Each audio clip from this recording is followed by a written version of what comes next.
We all love reef tank, but equally important, we not only have other jobs to do, but sometimes we even have to travel to other cities. If maintaining coral tanks requires more energy than our leisure time, then many people will have to give up the hobby. Can we be a lazy saltwater tank owner? Can we maintain a beautiful coral tank with only very little efforts? Well, let me answer first. We can. The real question is how.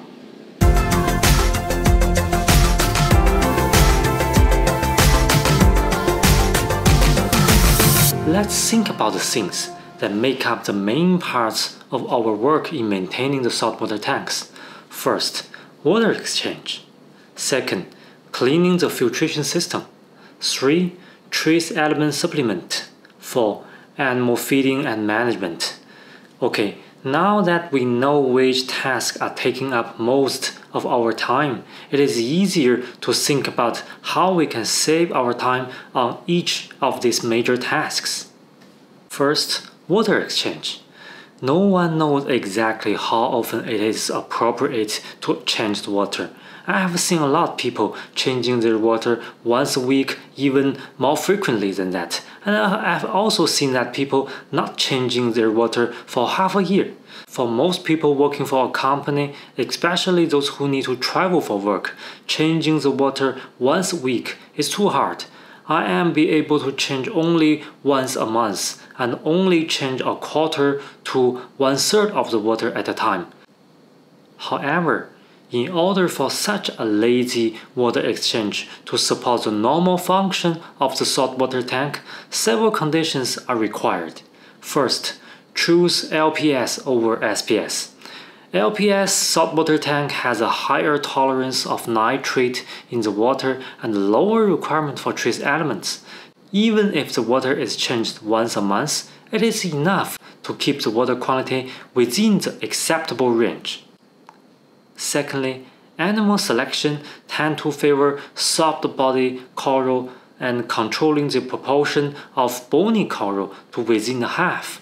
For example, let there be more leather corals, mushroom corals, brain corals, anemones, tube worms, zoances, etc., but don't worry too much. Even if you have quite some torch corals and hammer corals, in my personal experience, a water exchange once a month is enough for many species to live well. Of course, don't expect too much from the growth rate, but I believe that most hobbyists does not have much hope that bony coral could grow rapidly in their own tanks. Second, management of filtration system.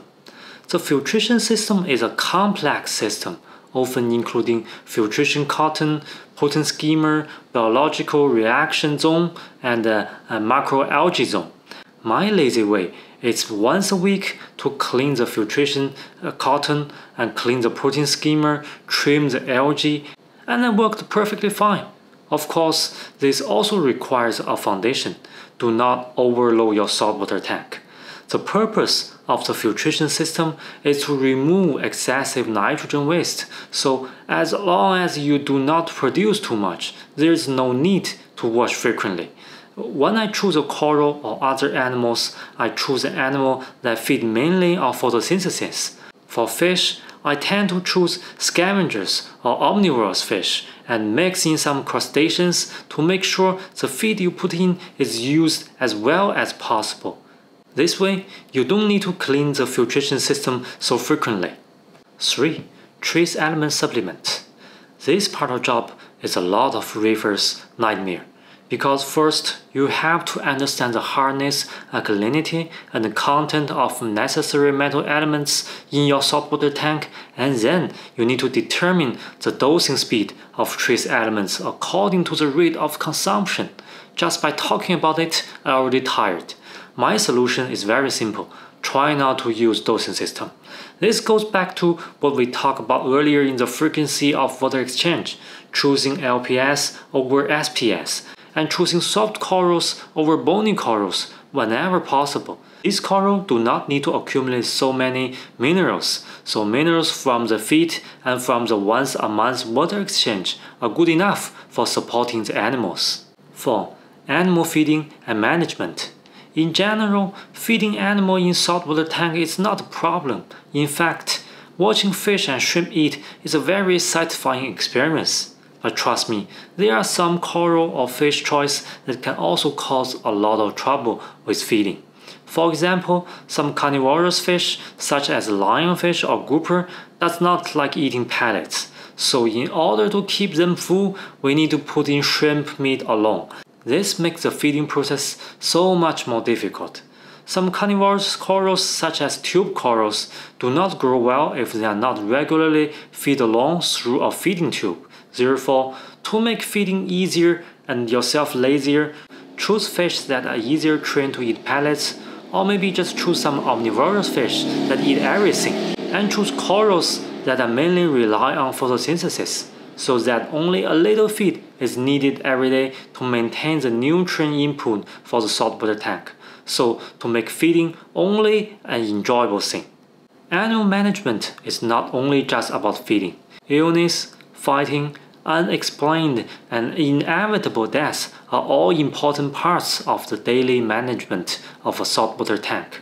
I have a few tips for choosing an animal that will keep your saltwater tank have less drama and so it will take you less energy to deal with it. First, choose only one fish out of the same species.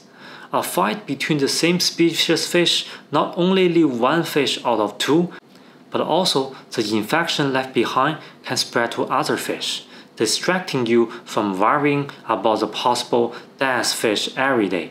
Second, do not choose a predator. For example, triggerfish, lionfish, hawkfish. These fish will occasionally try to injure its tank mate, causing death and injury, and much mess come after that. Third, if the coral is found to have obvious infection areas, put it in a separate tank as soon as possible. If there is no other tank to quarantine, then give it up before it's too late. I know, everyone has feelings, but the immune system of marine animal is really not strong, and many infections in small quantity of water like in a tank will only bring you more trouble if they are not being cut off in time. If you can do all these things I mentioned in animal management, then I believe that you have a very good chance to mostly spend time watching and observing your fish and corals every day without particular complicated step of caring. Well, that's all I want to talk about today. The key to being a lazy reefer is not to be lazy, but to be doable, acceptable, keep it efficient and simple. Most hobbyists just want to have a vivid and colorful saltwater tank to relieve their stress. Let's not make this hobby too complicated and find a balance between our efforts and hobby. Be a cozy reefer. How is that sound?